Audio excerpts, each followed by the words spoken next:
Welcome back to that rugby podcast hosted by the Rugby Booth. I am Luke. That is Husey. We are one step closer to Super Rugby finals. We have 1 week left. But mate, before we get started onto that, I do have a present for you. This is for you, and this is for your Waratahs, because it's now official, my friend. You guys are the wooden spoon winners, unable to get out of last pot. You know what? It may be the only season in history ever. I know Super Rugby's young, still relatively young, but a team wins the wooden spoon and beats the Crusaders twice in a year. Yeah. That may be the only ever time that happens.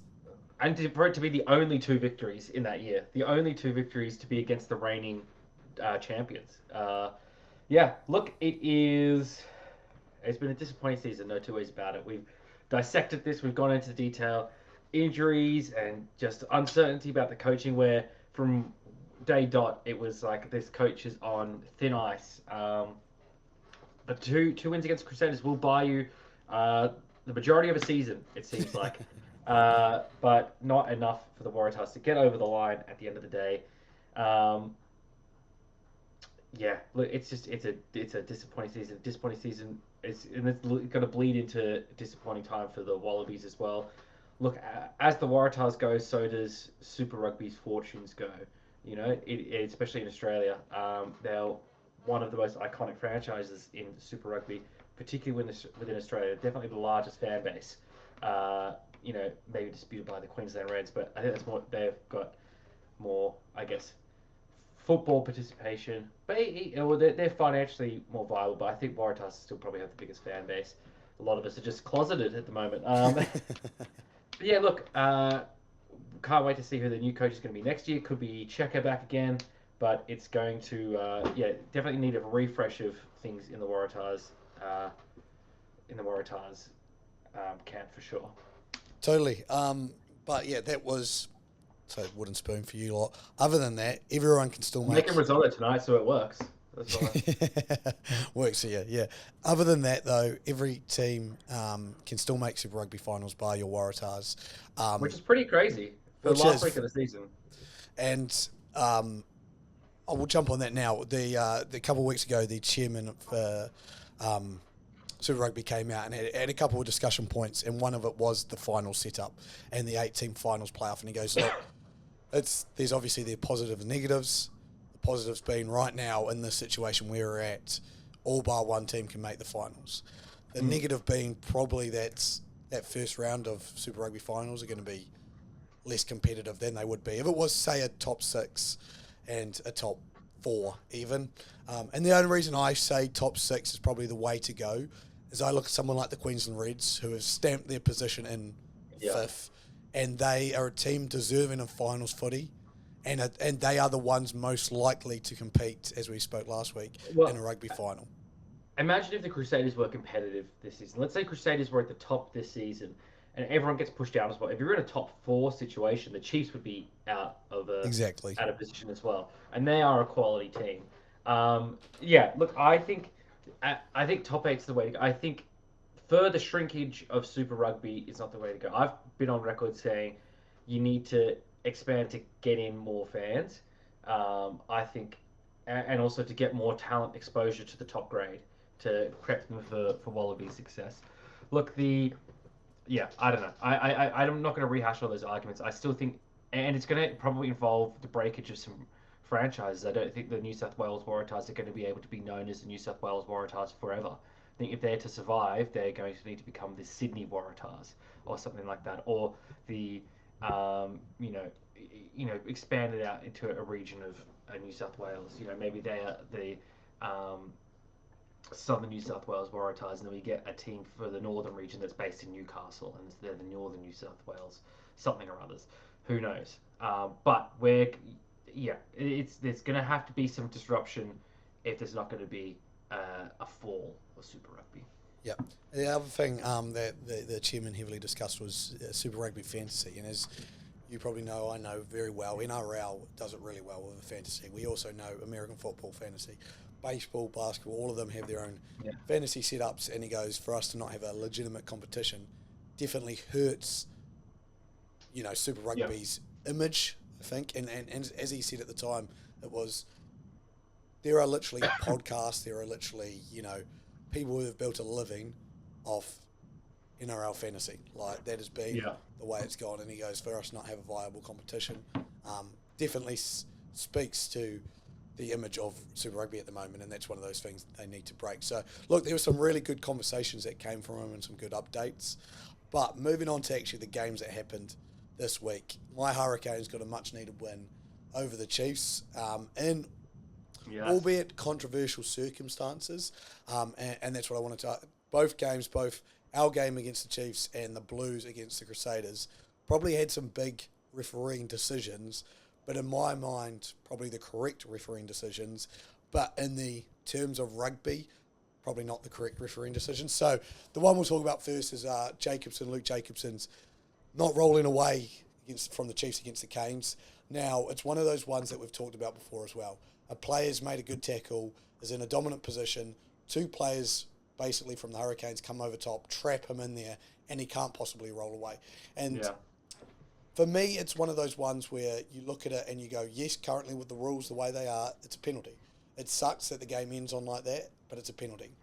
I don't know the answer to switch this because you can't have referees trying to decide what a dominant tackle is and how then someone should end up, in my point of view.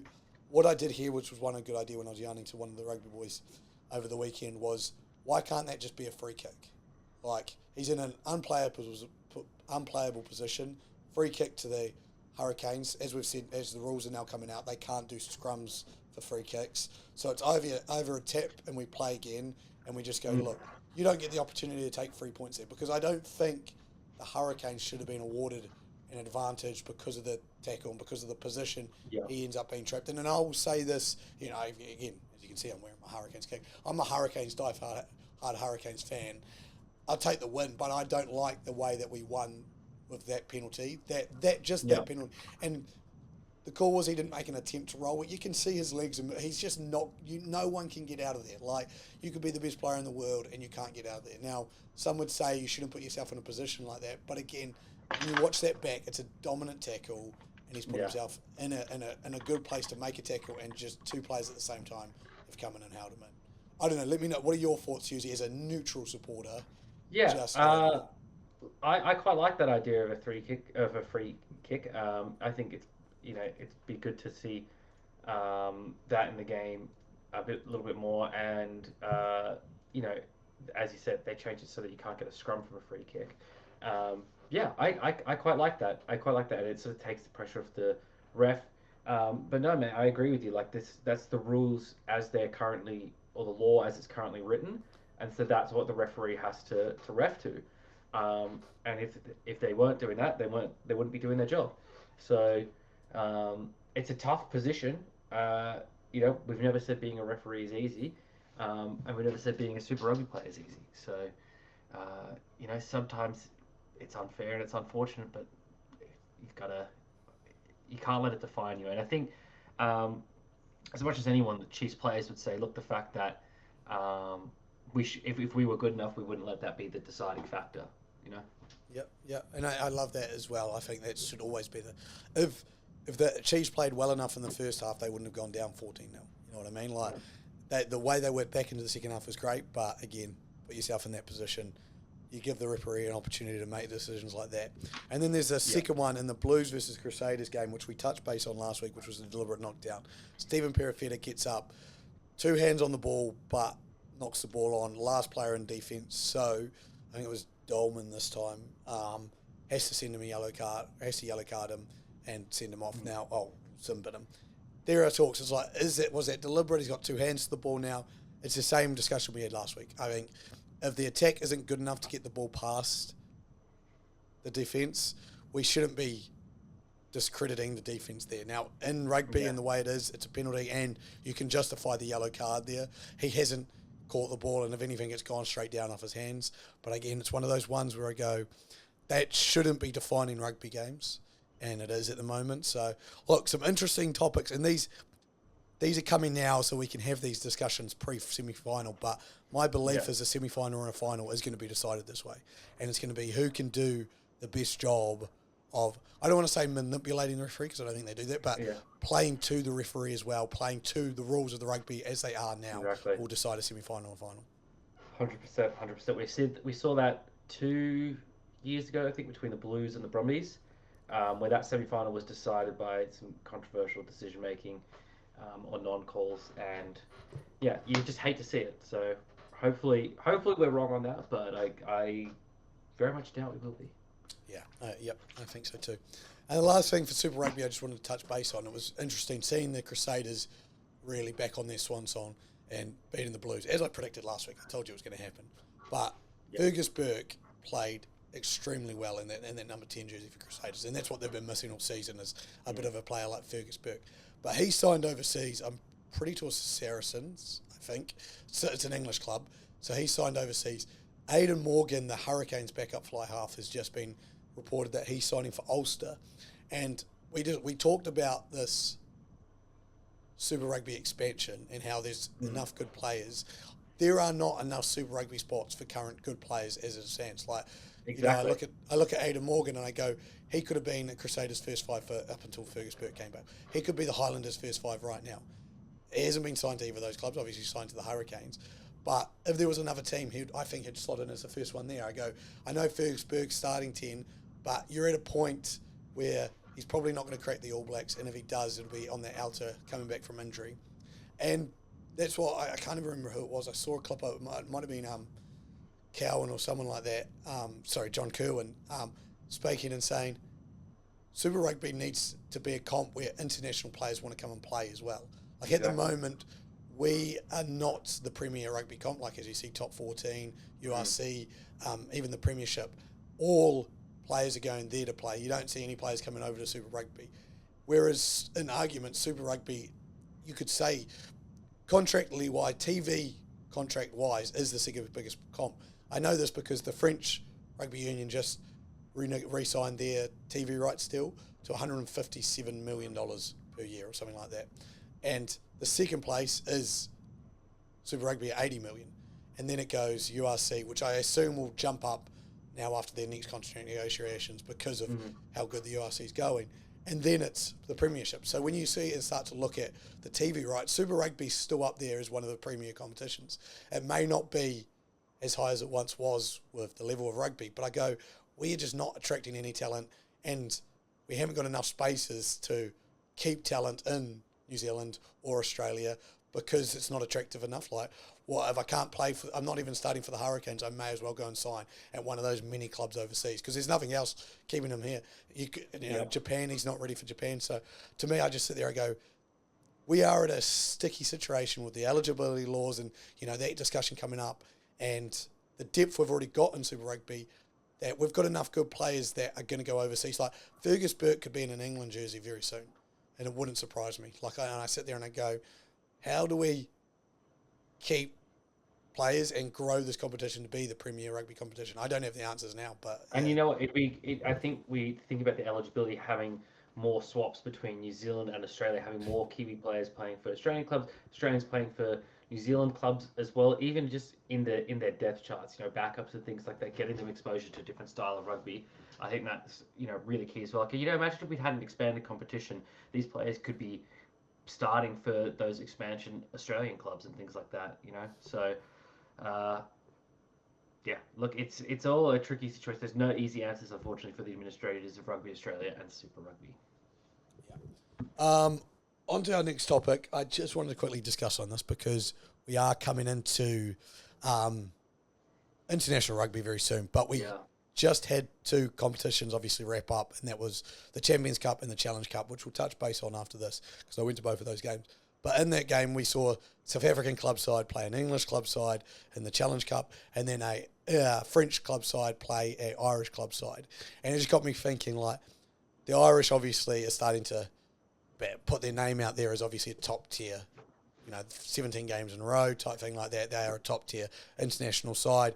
We had the Ebenezer and the Irish kind of rivalry start. So I kind of go, what are the best international rugby rivalries at the moment? What do we think's our best? And we might do a top three. And I might start just to jump out. But number one for me, and you're more than welcome to disagree because you're at a different point to where I am. But it's New Zealand versus South Africa. I think is the biggest rugby rivalry there is. I think the amount of respect the two teams have for each other, the level of quality. You just look at the amount of World Cups in both of those teams' trophy cabinets, and every single time they play each other, it's going to be a good game. Like, there's not often. I think I still remember. I don't even know where it was played. I don't think it was in Auckland, but it might have been in Harbour or somewhere like that when New Zealand put 50 on South Africa, and that's about the only time I think I ever will see that. But yeah, like that to me is the number one rivalry. Obviously, coming from a Southern Hemisphere podcast, it's going to be a bit biased, but to me, that's number one. Unless you can think of something else. No, I think that's pretty clear cut number one. One of the ones I want to throw into consideration for the top three, though, is England versus Scotland. I think that is a top tier international rivalry that goes back and forth. Both sides fucking hate each other, and it's good rugby. That's one of the ones. That's one of the ones that sort of first up to my mind, as well as obviously, I guess the old Tri Nations combos of Australia, New Zealand, South Africa, and to a little bit of a lesser extent, because I don't know if Australia and South Africa is necessarily a rivalry. I don't know how. It depends on what you're describing a rivalry as. Like, I think it's a special game, but for me, rivalry has that bit of bitterness, but also respect. I don't know if there's not necessarily that much bitterness with Australia and South Africa, the same way that there is with Australia, New Zealand, and then New Zealand and South Africa, and England versus Scotland. So, for me, that little bit of edge to the game, I think Australia and South Africa, the relationship is probably a bit too congenial for me to say that it's a rivalry. Like, it's just a bit. They like each other too much. As much as famous as the shot of Eben Etzebeth and Alan Alatoa squaring up is, and then the equally famous second part of that is them grabbing a beer together in the sheds afterwards. So I just. Yeah, I don't know if I call Australia and South Africa necessarily a rivalry, for that reason. But I think, look, you could also say anyone in the Six Nations versus England is also a rivalry. Yeah, you're not wrong. I honestly, England Scotland was probably two for mine. I'd probably put them at two. Like, I didn't realise how big that game was till I moved over here, and it literally is. It is one of those games that will stop. Like, you look at Scotland and their Six Nations run, and I honestly think they would beating, say they won the Six Nations but lost to England, that wouldn't be a successful Six Nations campaign for them. Like, those two teams have to beat each other to be happy with their Six Nations campaigns. So I saw Scotland, and when they beat them again, I was just like, this is something else. Especially the build up and everything to it, I was like, that is one hell of a rivalry. And I guess as you said, three. I would have put Australia and New Zealand at three if. Yeah. For the last 20 years, we hadn't dominated this rivalry. Like, again, I know it's arrogance on my end, but I was born 94, so I haven't seen a lot of All Blacks losing when I can actually remember, like, losing. Like, if you think 8 years old, 9 years old, we haven't lost to Bledisloe since that. And to be that one-sided, as much as I always get up for a Bledisloe, like, I love the Bledisloe test, we're at the point now where it's like, we expect to beat you guys. Like, it doesn't. It's as much as the rivalry is there. It's one of those ones though that it is a huge event every year. It's sold out stadiums every year, no matter that it's been. And I think the fucking. It's like Australia is hanging on like a bulldog on your ass cheek. Like, we're never letting it go. Like, 20 years, we're still hanging on, still believing, like the bulldog hanging on, believing it's going to get a chunk of meat at the end, or believing it's going to take you down.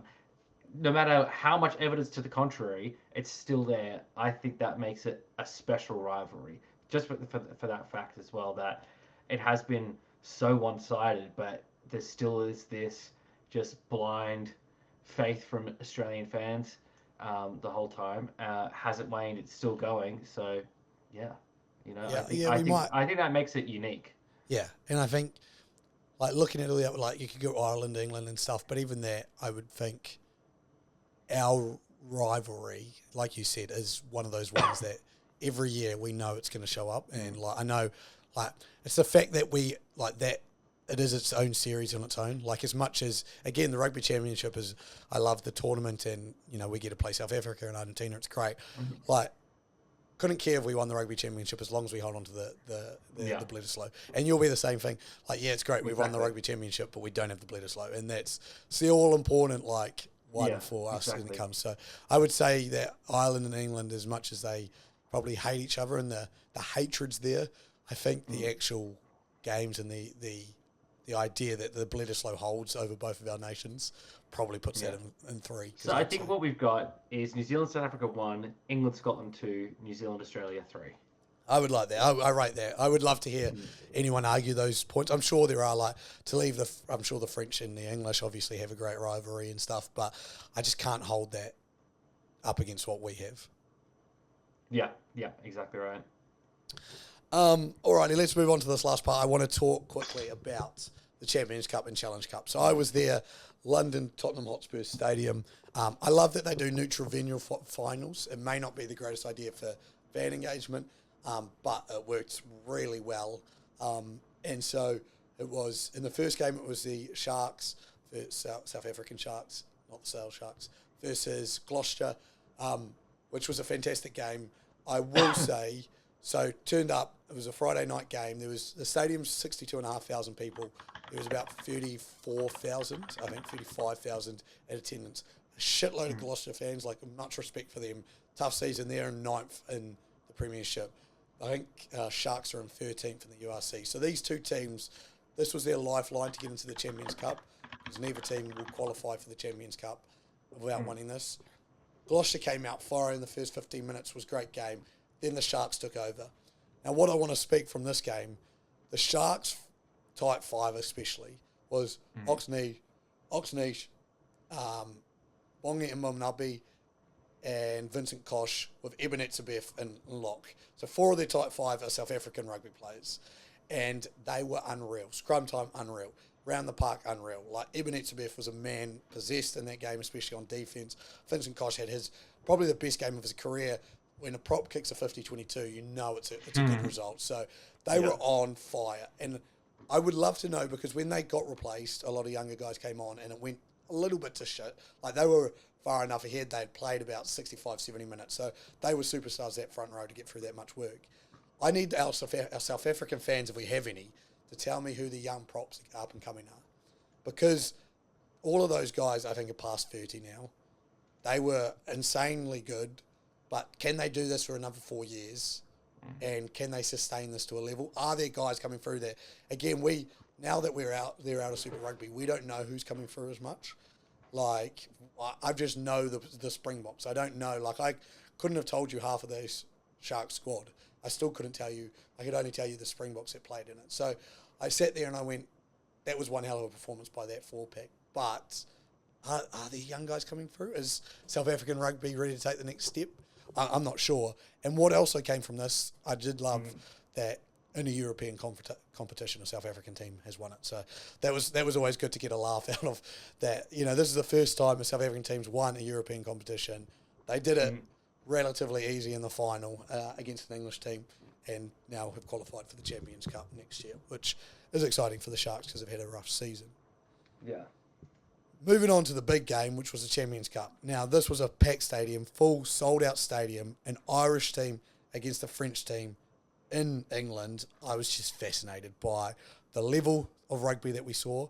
So, I don't know if you haven't really seen the highlights of this one, because end of the game, it was 15-0, no tries. It's 5 penalty goals each.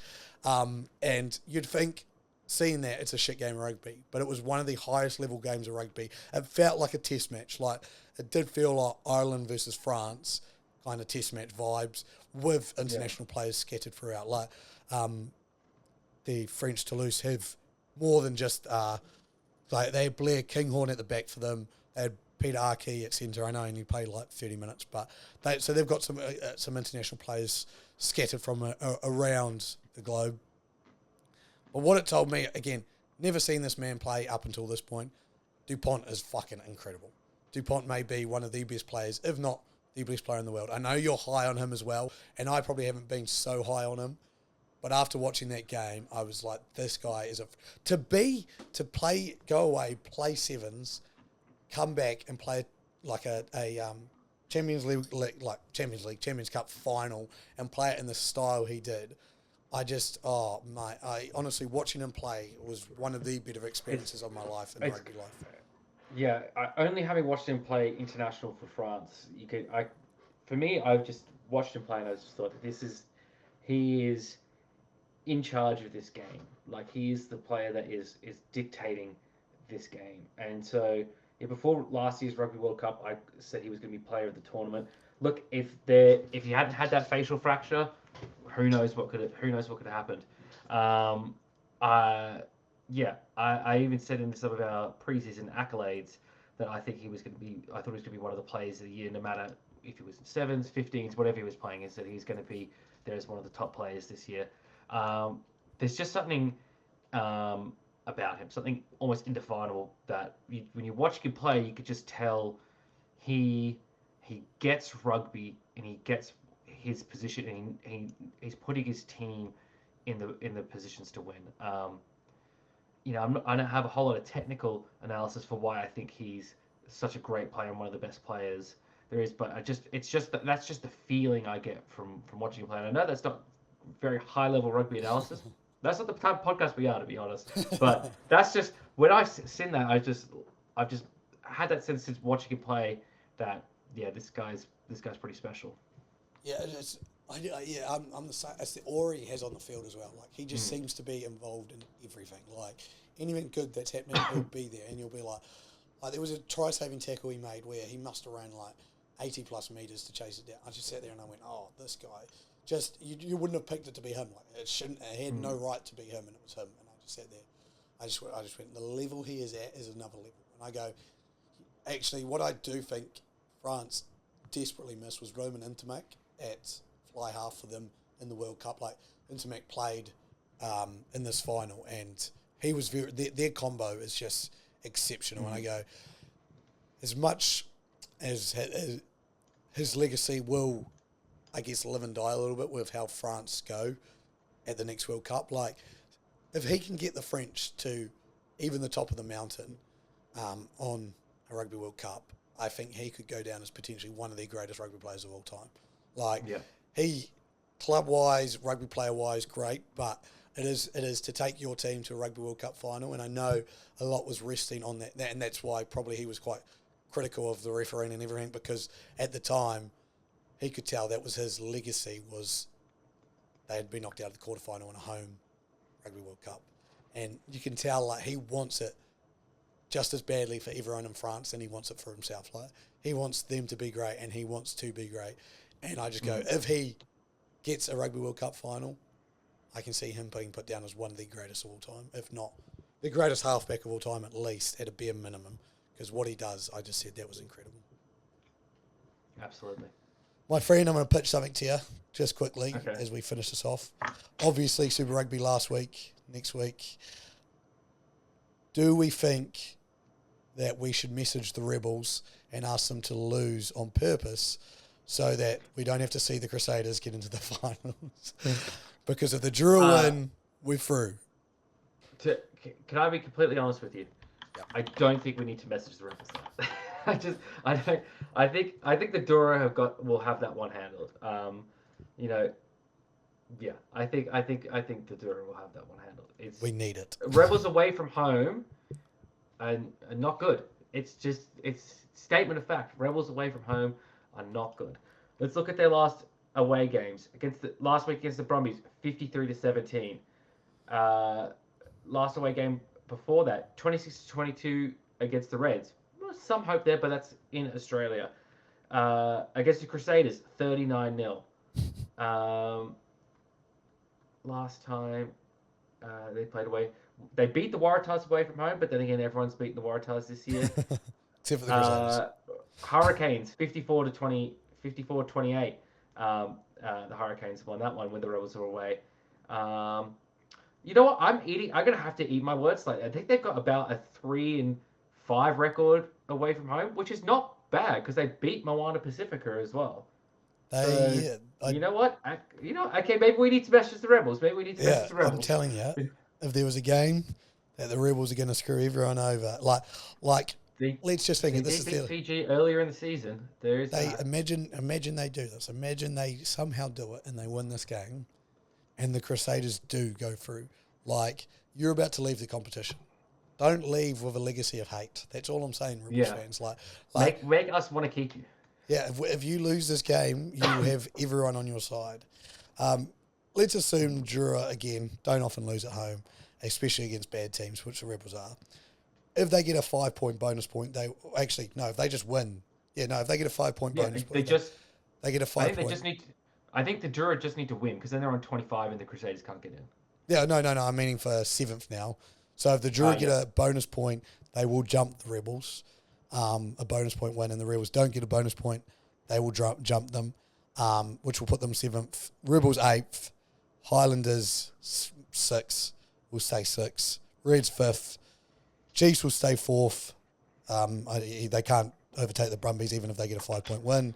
And then Yeah. you've got the Brumbies, Hurricanes, and Blues all deciding their last spots, with Blues playing the Chiefs, which is the big one. Hurricanes play Moana, and the Brumbies play. I don't know who the Brumbies play. Force. Brumbies play the Force away. So, So there is a world where the Brumbies are the number one seed heading into the finals. totally. It's If unlikely, but there is a world. the Blues, yeah. Sorry, did I say we play?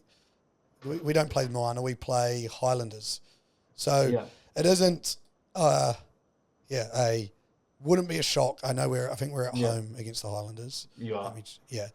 It wouldn't be, but it wouldn't be the greatest shock in the world if two New Mm. Zealand teams beat two New Zealand teams, and Brumbies do hold all the tickets going into the Super Rugby finals. Even being in second place would be a huge advantage for the Brumbies. Look, I think we have to give credit though to the Rebels. No matter what the outcome is this weekend, they've made it to the finals. They're in the finals in a season where no one, except for me, picked them to go to the finals. You know? I think I Um, picked them. Did I pick them? Did you? I don't think you did. I think I you may have picked picked the Force. Force over them. Yeah. Yeah.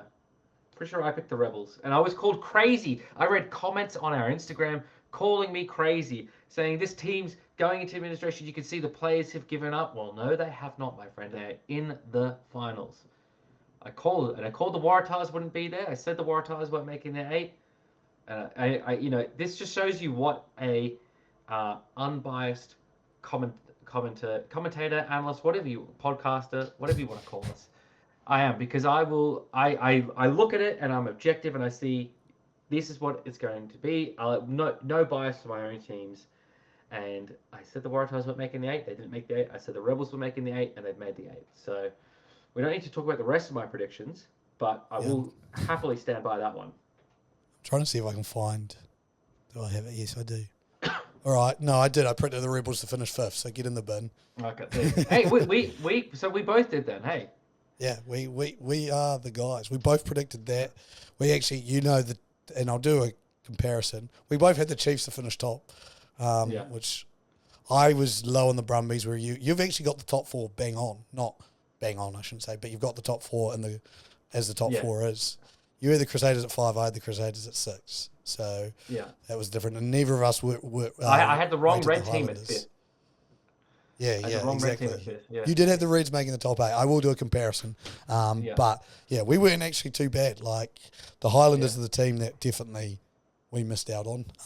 Six and 7 is, not bad. Not bad for the Highlanders. Yeah. From what we both had them ranked at 11th, and both had we both had the same bottom 3, which was 10 Waratahs, Highlanders 11, Moana Pacifica 12. And I would say those two bottom teams, Highlanders and Moana Pacifica, definitely shocked us, and the Waratahs have just been the Waratahs this season. Yep. So one more round, and then we're into finals, and we will see. But basically, everyone put on your Fiji and Jura shirts. Everyone put on your Moana Pacifica shirts. Okay, we're all riding off Moana Pacifica here. Let's not do that. First of all, they've got everything to play for this weekend as well. If they win and Fiji lose, they're in. And also if the and also the Force and the Crusaders lose. Well, they played the Crusaders. Oh, they So play that's the what Crusaders. There you go. they Yeah. play the Crusaders. That's what I'm saying. It's important to get behind Moana Pacifica. If the Force lose and if Fiji loses, they're in. So they've got everything to play for. That Everything to would be a play for. shock. Yeah, that would be a huge shock. But yeah, good on them for sticking in and again getting another big win against you guys. That was no easy feat to avoid the wooden spoon for the third time in as many years. Is actually a big feat. And as you said, still last week to play with an opportunity to play finals footy is big for Moana Pacifica. Yeah, it's probably a pretty. It's a big thing that probably the two biggest clubs in Super Rugby, the Crusaders and the Waratahs, are in the bottom four. Yeah. This will be a rare season. When we look back at 2024 in the tables and you'll be like, the Crusaders didn't make the playoffs, the Waratahs were wooden spooners. Like, what was that season? Yeah, it's going to be an interesting one. It opens it up. Whoever takes the title this season, it's your time to take it. Like, if there was ever a time to win a season, it's when the Crusaders probably aren't going to make the finals. Putting you on the spot, we're going to do obviously our yearly Super Rugby Awards night. But who is your player of the season? Oh, I don't know if I have a player of the season at this stage because the finals is such a big Moment. part of it. Yeah. You know, I just Player of the regular season, obviously one week. I don't. Yeah, I don't know if I could pick one. I'm really because across the top three teams, you know, maybe the Brumbies not so much, but well, no, even the Brumbies. You know what? I'm going to go rogue here because I think one player has actually really elevated the Brumbies to the third spot, and it's going to sound weird coming out of my mouth. Tom Wright. I think his brilliance has made the Brumbies a threat and put them in the position that they're in. I think if you talk about importance to the team of who's the player, I'd say Tom Wright because I think if you've taken a couple of pieces out of the Brumbies system, but the fact that they continue to chug along successfully, I think is because of him. I think if you took him out, we would not be seeing the same success. I think his allowed their wingers to show a bit of flair. I think he's, I think you said once, if you only ever watched Super Rugby, you would think that Tom Wright was the greatest Wallaby of all time or something like that. Or you would never question Tom Wright's position in the Wallaby squad. And I think that's true. I think he is just a fantastic Super Rugby player. Yeah. And some players are like that. Some players are destined for that. That's Stephen Donald 2.0 all over again.